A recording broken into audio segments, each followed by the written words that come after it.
Mesdames, Mesdemoiselles et Messieurs, bonsoir et bienvenue à cette émission spéciale enregistrée ici à Kinshasa depuis le fleuve Congo Hotel autour des assises du pôle énergétique de l'Afrique centrale qui tient ses assises de Kinshasa. 2 jours de travaux du 26 au 27 août pour passer en revue les actions du secrétaire permanent en rapport avec le plan d'action, lui, donné par le comité des directions de cette structure qui est devenue une institution de la communauté économique de l'Afrique centrale. Comme vous le savez, le rêve des pères de l'indépendance, c'est de faire une Afrique grande, forte et très intégrée. Et cela passe notamment par les organisations sous-régionales. À marge de ces assises, nous avons l'honneur de recevoir M. Jean Bosco Kayombo, directeur général de la Société nationale d'électricité du Congo, de la RDC bien sûr, et président du comité du pôle énergétique de l'Afrique centrale. Je parle sous le contrôle de DG lui-même. Monsieur le DG, bonsoir et bienvenue à cette émission. Bonsoir et merci de nous accueillir. Je voulais juste corriger, disons compléter ce que vous avez dit. Je suis le président du comité de direction du pôle énergétique de l'Afrique Autant centrale. pour moi, président du pôle du comité énergétique et comité de direction. Oui, oui. Et nous recevons également M. Jean-Bruno Adou Danga, qui est le DG, on l'appelle ECARE, Énergie électrique du Congo-Brazzaville. Bienvenue et merci d'être sur notre plateau ce soir. Merci. Également M. Atadé Azarak Mogro, qui est secrétaire permanent du pôle énergétique de l'Afrique centrale. Merci d'être là, monsieur le secrétaire permanent. Je vous remercie. Merci. Monsieur le DG, il y a 6 mois, si je ne me trompe pas, quelque temps que vous présidez au destiné de cette structure très importante et qui aujourd'hui devient un instrument important de la sous-région, la communauté économique de l'Afrique centrale. Cette structure qui est peu connue du grand public, qu'est-ce qui aujourd'hui, je dirais, milite en faveur de l'existence? Qu'est-ce qui a fait qu'aujourd'hui qu'on puisse avoir ces pôles énergétiques dans l'Afrique centrale et quel est son rôle dans le développement énergétique de la sous-région? Merci beaucoup de la question. Ce que je peux dire, c'est que les sociétés d'électricité, quand ils fonctionnent ensemble, c'est-à-dire connectés les uns des autres, on stabilise la production d'énergie électrique et la distribution. Donc à travers le monde, on a constaté que quand les sociétés d'électricité fonctionnaient isolées, il y avait beaucoup de pannes, beaucoup de blackouts. C'est ainsi qu'à travers le monde, les pays ont commencé à regrouper leurs sociétés d'électricité pour stabiliser le réseau et avoir un réseau puissant qui permettait à la fois de stabiliser le réseau et qui permettait aussi à la fois de compenser les énergies. C'est-à-dire quand il y a un déficit dans un pays, l'autre pays qui a un excédent d'énergie peut transférer son énergie de l'autre côté. Et dans la plupart de nos pays, bien longtemps avant, par exemple entre la SNEL et LKRC, donc la SNEL de Brazzaville, du Congo-Brazzaville, nous avons une ligne qui traverse le fleuve. Même avant, il y avait la centrale, une centrale au Congo-Brazzaville qui traversait le fleuve, qui alimentait Kadina ici, et donc la Gombe. Donc c'est depuis le temps que les pays se connectaient. La Zambie et la RDC au niveau du Katanga, de Lubumbashi, c'était la même chose. Entre certains pays, le Gabon avec le Cameroun, avec la Guinée. Donc les pays se connectent mutuellement. Mais maintenant, cette connexion, il faut l'organiser. C'est ainsi que nous avons commencé à créer des pôles énergétiques qui sont des pôles régionaux et qui peuvent maintenant gérer ce transfert et ce fonctionnement en harmonie des réseaux électriques. L'Afrique centrale, la sous-région de l'Afrique centrale se caractérise par une certaine dichotomie. Beaucoup de potentiel, beaucoup de possibilités, mais en réalité, une sous-région très peu connectée ou qui a trop peu accès à l'électricité.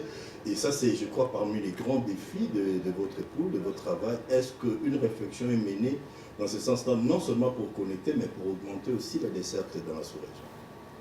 Bien sûr, parce que l'objectif du coup, c'est justement combler ces déficits. Combler ces déficits parce que la nature a réparti les potentialités dans les pays, c'est-à-dire que partager ces potentialités en s'interconnectant, mais ces potentialités pour les exploiter, il faut des financements. Et si on se met ensemble, on trouve facilement les financements et nous pouvons construire ces infrastructures assez facilement. Vous savez, les grandes institutions financières internationales facilitent les financements quand vous êtes regroupés, donc des financements qui ont un caractère régional. C'est ainsi que nous voyons la BAD, la Banque mondiale, la Banque européenne nous encourager à nous regrouper pour financer et développer ces grands réseaux. Et cela permet justement de combler ces déficits en utilisant les ressources naturelles que nous avons et qui sont réparties à travers les pays. Monsieur le DG de ECAREC, à Jean-Bruno Adou, 11 pays qui se mettent ensemble en marge de la grande organisation sous-régionale. Est-ce que ça se passe comment? Est-ce que c'est facile? Est-ce que la transmission, l'échange des informations, de possibilités, des expériences se passe facilement? L'expérience de Kinshasa aujourd'hui peut nous instruire par rapport à ma question? Aujourd'hui, je pense qu'avec la mondialisation, il nous a permis d'adopter encore des politiques de repli identitaire. Parce que seul on n'y peut rien, on risque d'être écrasé. Raison pour laquelle, au niveau de notre sous-région, on a mis en place le pôle énergétique. Il est là pour coordonner tous les projets, en quelque sorte, intercommunautaires, les projets entre pays, les études à réaliser pour créer des infrastructures de production, de transport d'électricité. Et seul un pays, parfois a des difficultés à développer ce genre de projet. Quand vous êtes ensemble, et il y a un interlocuteur comme le PAC, il est facile d'aller négocier des financements pour réaliser ces projets. Et parfois, il est même judicieux. Ensemble, vous faites un projet qui peut intégrer plusieurs pays et facilement vous trouvez le financement que si vous voulez faire un projet interne à vous-même. Par exemple, aujourd'hui, nous avons une capacité devant nous. Je peux dire que l'Afrique centrale aujourd'hui, si je ne me trompe pas, on a pratiquement la moitié de la capacité hydraulique de toute l'Afrique.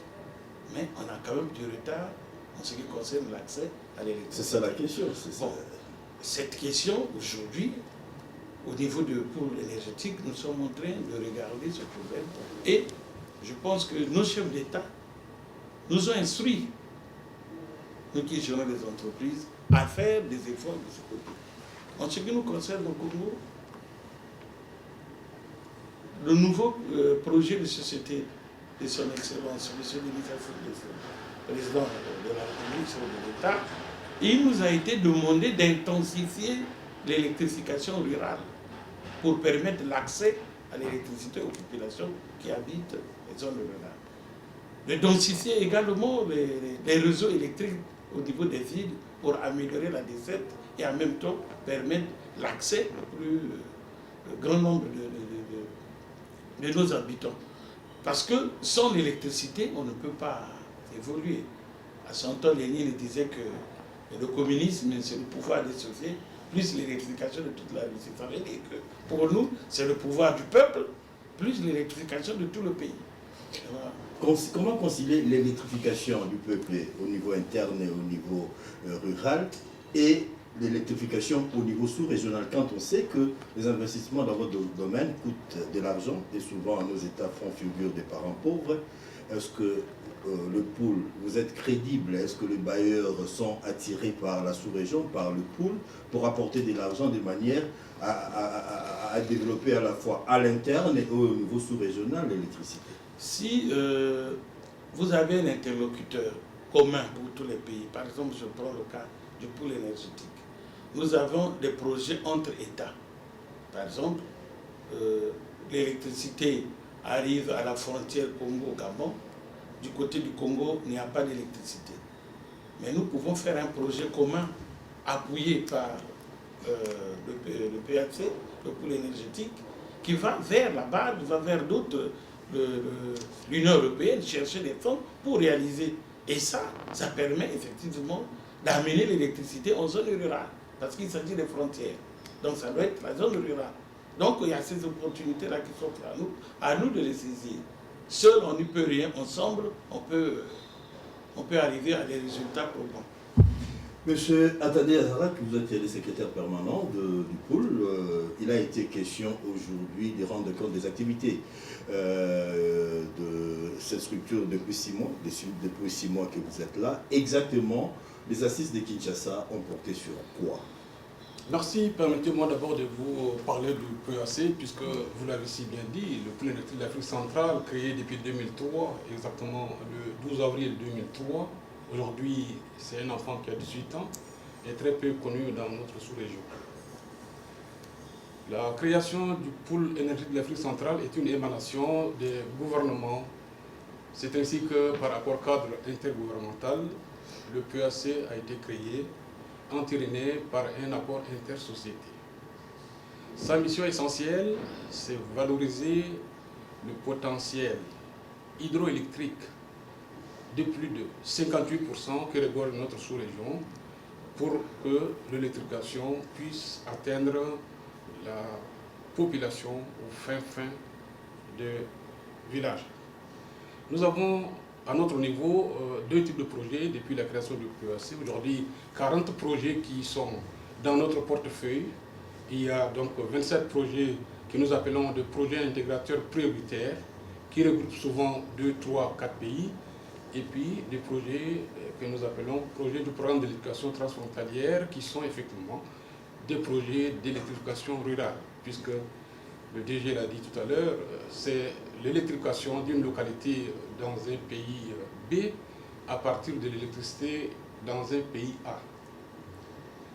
Les assises de Kinshasa que nous venons d'achever sont très importantes parce qu'effectivement, depuis l'alternance qui a eu lieu en février 2021, sous la supervision du directeur général de la Société d'électricité de la République démocratique du Congo, qui est l'autre président du comité de direction, il était donc utile que nous venions, après avoir mis en place notre programme de travail pour les 4 prochaines années, lui rendre compte de ce que nous avons fait depuis 7 ans et recueillir des instructions et des orientations de sa part pour mener à bien ce plan d'affaires que nous avons élaboré. De manière ramassée, ces programmes portent sur quoi? Sur les 4 années déjà, vous avez reconnu que vous êtes très peu connu et ça serait difficile que votre action soit notamment connue par le grand public. Alors, aujourd'hui, à Kinshasa, il a été question, dans les 4 ans, on peut s'attendre quoi? Voir quoi concrètement? Très peu connu de l'Afrique centrale même, mais très connu sur le plan international. Puisque mais ça nous concerne, nous, de l'Afrique centrale. Oui, je dis. Hein, donc, nous sommes très connus des partenaires techniques et financiers qui financent déjà, depuis que le PAC a été créé, beaucoup d'activités du politique de l'Afrique centrale. Je vais citer quelques-uns. C'est le projet Inga Kamina Pointe-Nord qui a été financé par la BAD. Où est-ce qu'il en est aujourd'hui? Le projet Inga Kamina Pointe-Nord. Au niveau des réflexions. Les études ont été terminées et je confirme aujourd'hui, sous le contrôle du DG, que le processus de sa réalisation physique est en cours. D'ailleurs, une mission de la SNEL vient de rentrer hier ou avant-hier de Luanda, où ils sont allés dépouiller les offres dans le cadre, effectivement, du processus de la réalisation physique de ce projet. Du côté du Congo-Brazzaville, nous avons également le processus qui est engagé, puisque la semaine dernière, nous avons, au niveau de Brazzaville, avec les Angolais, élaboré un projet de protocole d'accord qui a été paraphé et qui a pour but de lancer le processus de réalisation physique du tronçon Pointe-Noire-Cabinda. Donc le projet est vraiment dans sa phase d'exécution. Je vais vous citer aussi notre projet qui concerne le Tchad et le Cameroun, le projet d'interconnexion des réseaux électriques du Tchad et du Cameroun, pour lequel le PAC a été l'organe de suivi des études depuis le début jusqu'à la fin. Aujourd'hui est en sa phase de réalisation physique également. D'ailleurs, la consultation pour le recrutement d'un auditeur qui chapeautera l'ensemble des travaux vient d'être finalisée. Monsieur le secrétaire permanent, dans 4 ans, si Dieu nous prête vie, quand on va regarder cette émission, on aura constaté que quelle est la promesse qui aura été tenue à ce moment-là en rapport avec le plan que le comité directeur vous a donné. Est-ce que concrètement, parce que je suis du côté du peuple, de ceux qui attendent de l'électricité dans le Congo profond, dans le Congo Brazzaville profond, au Tchad, un peu partout à Bangui, et qui aimeraient pas seulement émigrer vers le centre-ville pour avoir de l'électricité. Qu'est-ce que ce peuple peut attendre par rapport à l'impulsion au travail de réflexion et d'organisation que vous faites à votre niveau? Concrètement, nous aurons la finalisation de l'interconnexion entre le Tchad et le Cameroun, comme je l'ai dit tantôt. Cette interconnexion qui couvre le nord du Cameroun et une grande partie du Tchad jusqu'à N'Djamena, cette interconnexion aura déjà été finalisée et complètement mise sous service.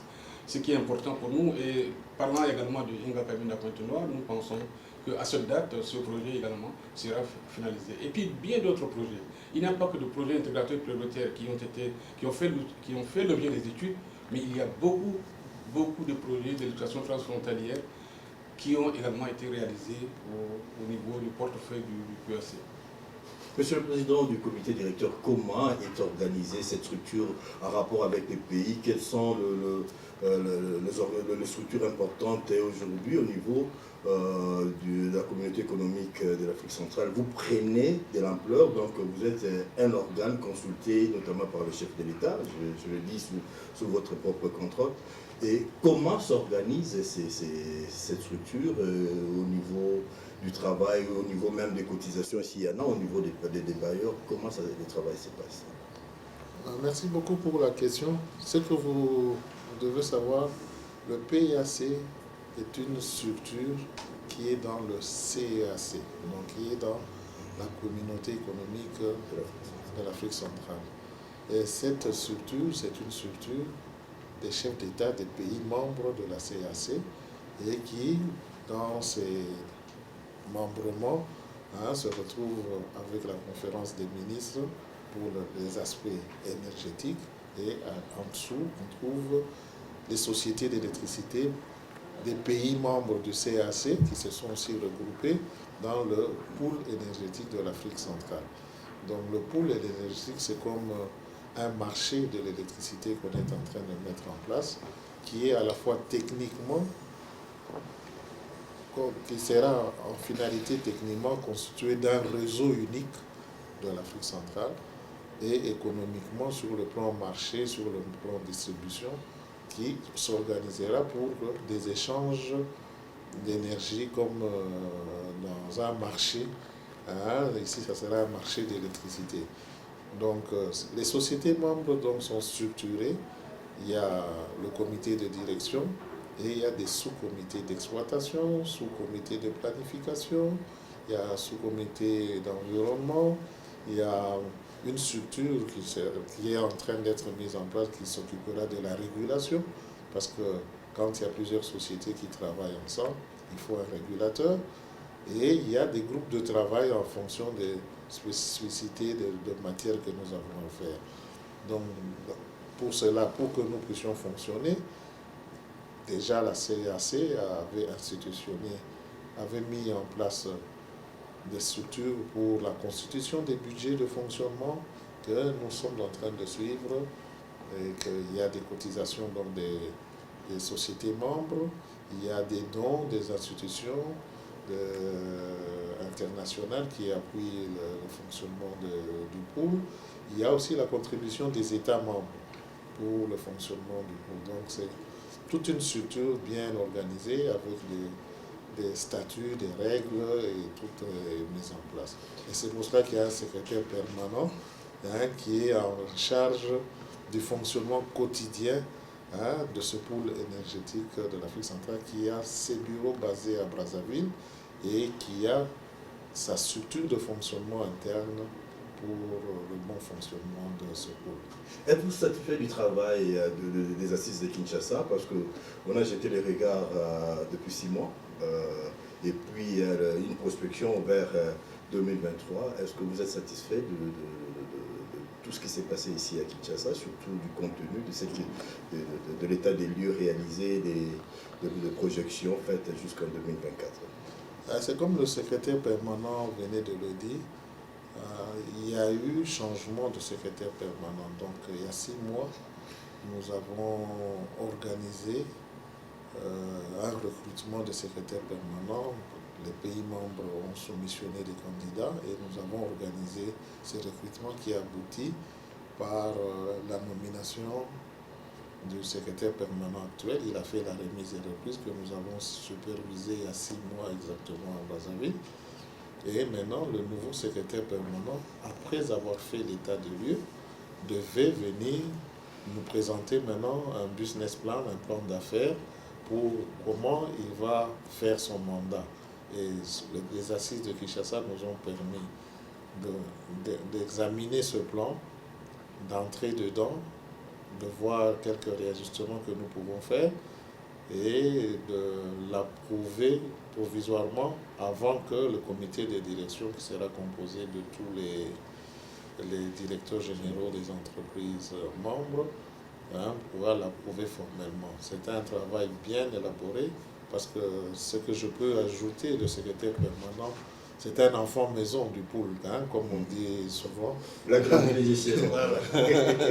Il a fait presque 10 ans au pôle énergétique. Donc d'ailleurs, c'est quand on sélectionnait, je vois que lui, il avait un pas d'avance par rapport aux autres à cause de ce passé-là. Donc nous pensons que nous sommes en train de cheminer dans la constitution et la construction de ce pôle énergétique pour des avenirs meilleurs.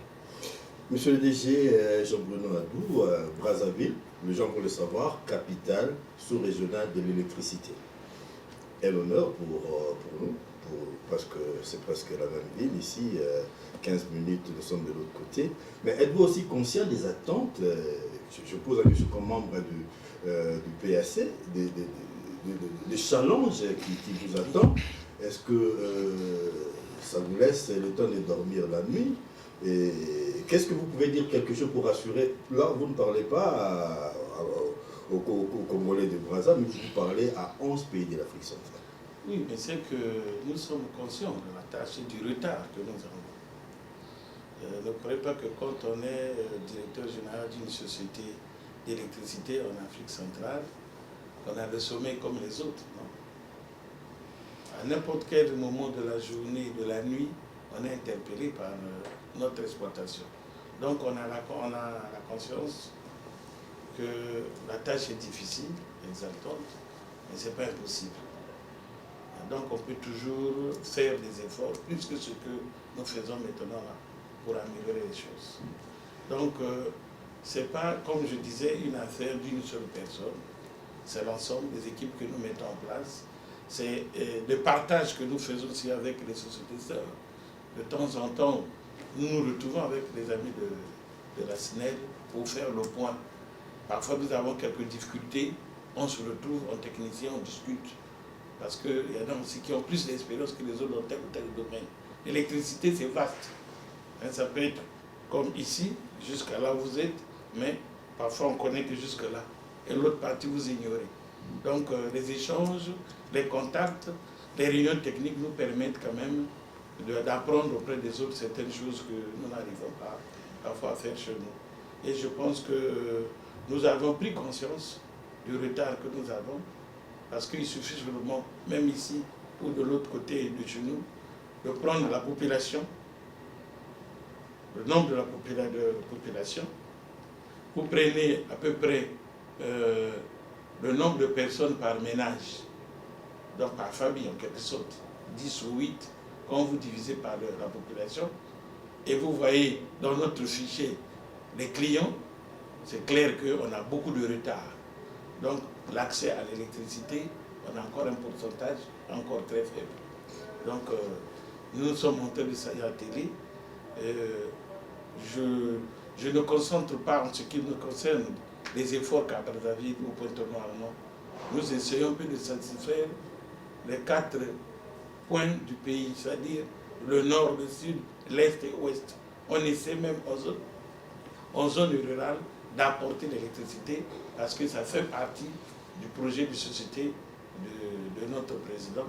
Et il nous a placés là, ce n'est pas pour dormir, c'est pour travailler. Ajoutez aussi Kinshasa, Bangui et Libreville parce que l'intégration sous-régionale oblige. Effectivement. Donc déjà les Kinshasa pourront venir réclamer le courant. Bien sûr, bien sûr. Le DG l'a dit, dans les années 50, c'était une petite ligne qui part de 30 km, je pense, qui partait de Brazzaville vers Kinshasa. Et dans les années 80, disons aujourd'hui, c'est maintenant la ligne 220 qui part de Inga vers Brazzaville. Et ça, beaucoup de gens le savent. Voilà, donc voilà. Voilà, nous allons faire la dernière tour des tables, monsieur le secrétaire permanent. Les assises de Kinshasa ont vécu, le projet à court. Les prochaines assises, c'est pour quand, en dehors de votre train-train ordinaire, le travail de tous les jours, quels sont au niveau interne et même pour la consommation du grand public, les activités que vous aurez à mener dans les médias ou dans les 6 mois à venir. Dans l'immédiat, c'est comme le PCD l'a dit, le comité de direction vient de le dire, nous allons donc parfaire ce document et organiser sous son patronage la réunion de nos organes institutaires, principalement la réunion du comité de direction qui va regrouper les directeurs généraux des sociétés des 11 États pour pouvoir adopter de façon définitive ce plan d'affaires. Par ailleurs, nous organiserons d'autres réunions avant la fin de l'année sur un certain nombre de projets en cours, en liaison avec les bailleurs de fonds qui se sont engagés à financer certaines de nos activités.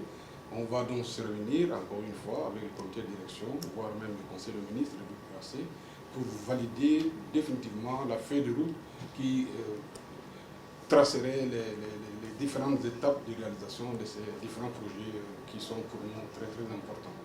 Nous espérons que l'aspect communication figure aussi dans votre feuille de route parce que nous devons savoir, la population doit savoir, connaître le PAC et surtout les travaux qu'il fait. Vous savez, le PAC n'a pas assez été connu simplement parce qu'on n'a pas beaucoup communiqué. Justement. On n'a pas beaucoup communiqué et aujourd'hui la communication c'est le nerf de la guerre en plus de l'argent. Je pense que la communication est même plus importante que l'argent. Donc dans le business plan que nous avons élaboré, nous avons mis dans les points essentiels des activités que nous allons mener, la mise en place d'une unité de communication qui va nous accompagner partout dans nos différentes missions, qui va parler de nous au niveau de Brazzaville. Même je dirais que Brazzaville même, c'est pas tout le monde qui connaît le pôle énergétique de l'Afrique centrale, bien que nous soyons implantés depuis 18 ans là-bas. Donc la communication fait partie de nos activités clés pour ce mandat qui a commencé et qui va prendre fin en 2024. À ce sujet, je voudrais au fait vous dire que c'est très important la communication. Pourquoi? Parce que les gens ont toujours tendance à croire qu'au niveau des entreprises, nous croisons les mains. On ne fait absolument rien, pas d'effort. Et surtout quand il y a une coupure ou un blackout, vous imaginez un peu derrière tout ça la réaction des gens. Et quand le courant revient, c'est comme Vita qui vient ou Imana qui vient de marquer un but. Donc tout le monde est content. Effectivement, nous sommes, en ce qui nous concerne à Brazzaville, nous avons une émission qu'on appelle Mégawatt, que je vous invite à suivre chaque dimanche à partir de 19h, avant le journal de 20h, où on nous a laissé quand même l'espace pour montrer au peuple ce que nous sommes en train de faire, nos ambitions, hein, pour que, à ce niveau-là, la population puisse savoir nos difficultés, comment, parfois nos difficultés, nous les exprimons, et nos ambitions également, pour que le peuple puisse nous appuyer, nous accompagner. Donc, au cours des prochaines émissions, effectivement, avec le secrétaire permanent, nous allons essayer de organiser tout ceci pour que lui aussi, de temps en temps, puisse passer à cette émission pour faire passer nos grands projets intégrateurs, les projets au niveau de la sous-région pour que notre peuple puisse connaître que, attention, au niveau de la sous-région, il y a des efforts qui se font pour améliorer la desserte électrique. Avant de donner votre dernier mot, monsieur le président du comité directeur des de la SNEL, le Congo a des grands projets. Vous êtes en train de réaliser le travail des titans. Dernièrement, on vous a vu à Kitouka avec les chefs de l'État. Bien avant, c'est là, on était à Matadi, notamment avec votre collègue des KRC. Comment appliquer les recommandations du gouvernement, du président, de tous les présidents. Je pense que nos pays se ressemblent à ce qui concerne le besoin dans le secteur de l'énergie. Comment vous faites pour transformer cela en réalité, en action pour le bien-être des populations, monsieur le DG? Effectivement, comme vous venez de le dire, tous les présidents, et surtout le nôtre, le président Félix Tshisekedi, il a mis l'énergie en priorité et la SNEL se constitue en outil principal pour justement que cette volonté du chef de l'État soit exécutée. Et nous mettons tout en œuvre pour réaliser cela. Et grâce au pôle énergétique, c'est aussi un cadre d'échange, de partage d'expériences.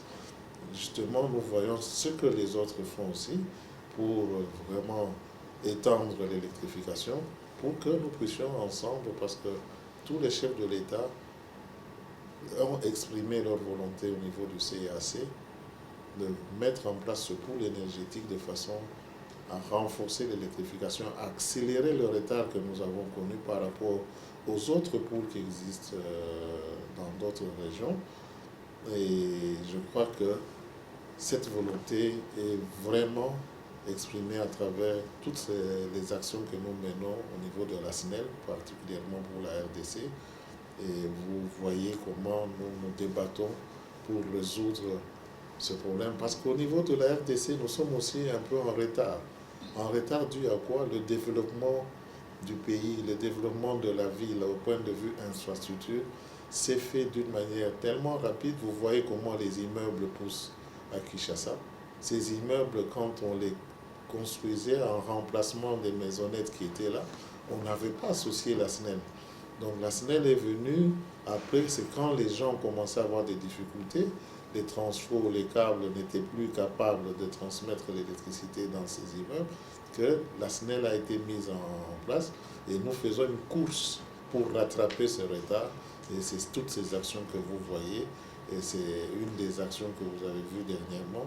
Le chef de l'État a mis la première pierre pour que rapidement nous puissions récupérer une grande partie de la ville avec l'énergie qui vient de Zongo 2, qui est aussi une centrale qui a été construite rapidement dans cette volonté d'améliorer la desserte en électricité. Et la sous-région d'Afrique centrale attend beaucoup de la RDC, de par son potentiel en énergie électrique. Effectivement, parmi les plus grands projets intégrateurs que nous avons, c'est que je peux dire le bon Dieu nous a bénis. Comme je disais au début que les potentiels ont été placés, surtout les potentiels en hydroélectricité, mais nous ne pouvons pas apprivoiser ce potentiel seul. C'est pour ça que nous avons besoin de nous mettre ensemble pour développer ces projets. Vous voyez par exemple le projet de Grand Inga. Ce projet, c'est un projet que Dieu a placé en RDC, mais il l'a placé pour le besoin de tout le monde, et ça permettra et de développer la RDC en priorité, parce que ça se trouve chez nous, et l'excédent de développer aussi les pays voisins, et surtout que nous sommes regroupés, parce que les financements peuvent venir d'une manière regroupée pour permettre à ce que nous puissions tous en profiter et nous mettre à l'aise. Sur ce propos, nous mettons un terme à cet entretien. Merci de votre disponibilité. Je rappelle que je recevais vous-même, monsieur le DG Jean-Bosco Kayombo. Vous êtes le directeur général de la Société nationale d'électricité, président du comité directeur du pôle énergétique de l'Afrique centrale, mais également votre collègue Jean-Bruno Adou Danga, directeur général de l'électricité Énergie électrique du Congo et KBC, et également le secrétaire permanent Atali Azarak Mogro. Merci de votre disponibilité. Il a été question des assises de Kinshasa. Portez-vous bien et à très vite. Ciao. Merci. Merci.